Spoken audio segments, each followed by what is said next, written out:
So we're about to enter Peggy's Cove. This is one of Canada's most famous fishing villages. It's a tiny town, just 50 people live here, but it draws over 700,000 visitors a year. And it is famous for its lighthouse and some places to eat as well, including lobster, which I'm gonna have for dinner today.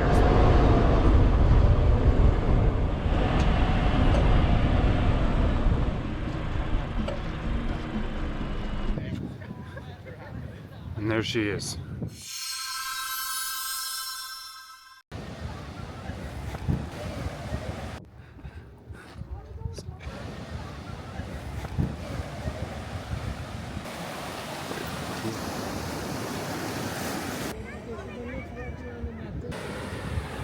I'm with the lobster today, so I got a freshly caught lobster, and it costs $34, so pretty decent price.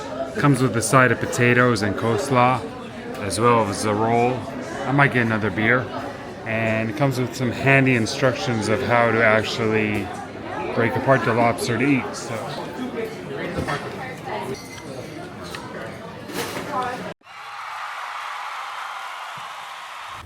Well worth it. Make the journey here if you're in Halifax. Short drive away and good experience. And that lobster was good. I'm still really happy with the food choice today. So back to town. Let's go.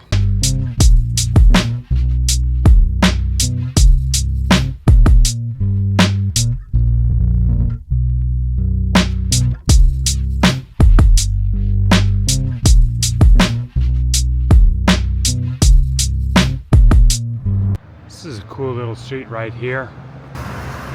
Quinpool Street. And the reason I made the stop here is I wanted to pay respect to one of the greatest things to ever come out of Nova Scotia and the city of Halifax and some other nearby cities as well.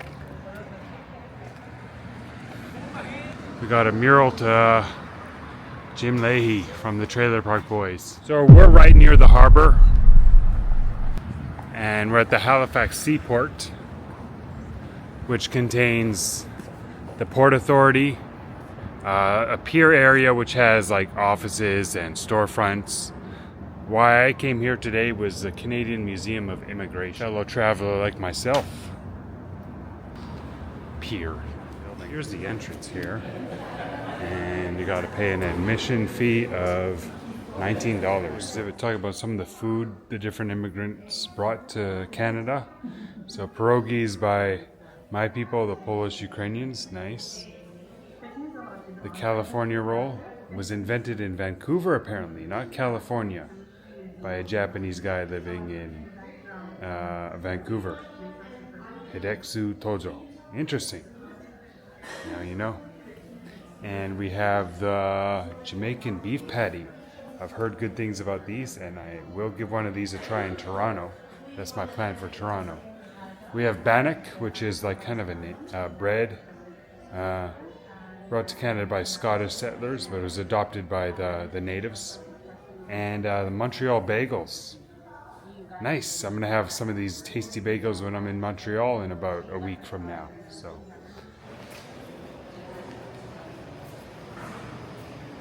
interesting place to walk around. So the early immigrant story from Europe, they primarily came to four ports. Montreal, where a lot of my family came into, I believe. Quebec City, St. John's in New Brunswick, and also Halifax, where we are now, which was the biggest one for a time. These were some of the main ports where immigrants of Europe left from. So we have Greenock in Scotland, Liverpool, of course, Southampton, that makes sense. Cherbourg in France, Rotterdam in the Netherlands, a few in Germany, and Hamburg is where most of my relatives left. Gdansk and Naples, and also Greece. Some of the different kind of luggages used at the time. And here we have George's Island, which is now controlled by the Canadian military. And during World War II, it did serve as a defensive purpose to protect the harbor from boats potentially entering. So we have the different ways of migration over the years. Now, before Europeans arrived, the land that became Canada was 100% indigenous. Small, scattered nations across a vast landscape, with a total population likely under 500,000. Quite small when you think about it. And here's what Canada looked like at Confederation in 1867. It was overwhelmingly British and French, together making up over 90% of the population. Indigenous peoples and African communities were small in the census, and only about 1% came from other parts of Europe. And then, after World War II, Canada was still mostly British and French, but now you start to see a broader mix. Germans, Italians, Ukrainians, Poles, and other Europeans arriving in bigger numbers. Indigenous, African, and Asian communities were still small at this time, but the demographic shift was beginning. After World War II, things started to change.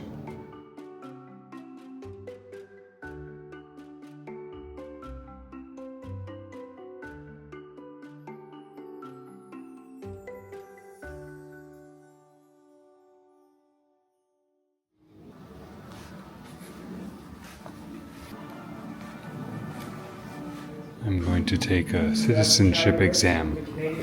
Let's see if could be a real Canadian.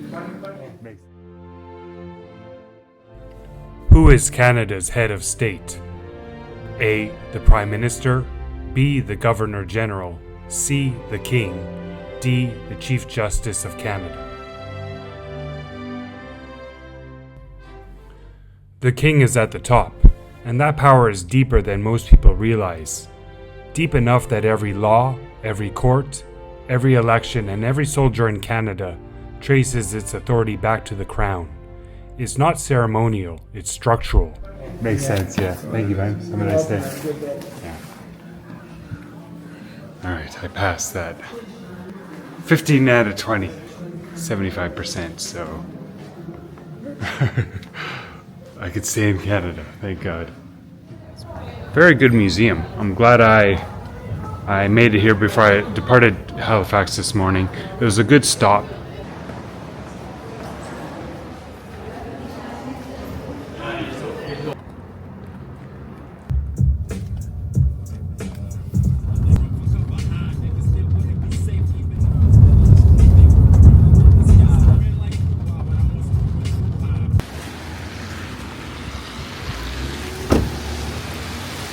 So here we've made it to the second provincial legislature on our trip, and this is the Nova Scotia House of Assembly. This building was completed in 1819.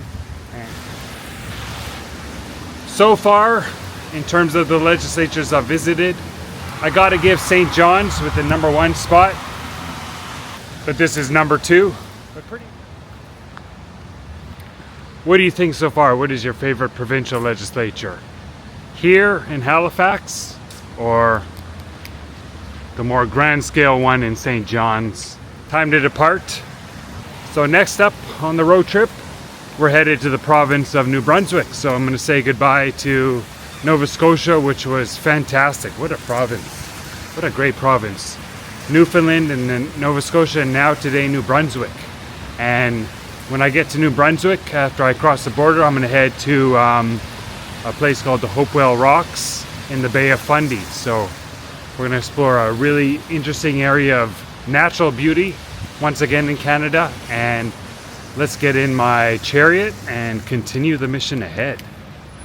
I'm parked illegally. I got to get out of here.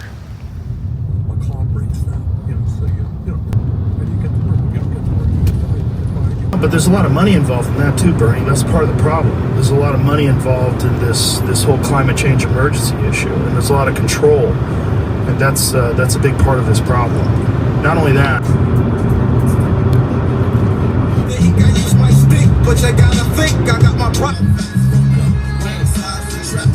Went through a toll booth there, but didn't have to pay. Not sure why, but it always good to not have to pay. Continue on, almost at New Brunswick.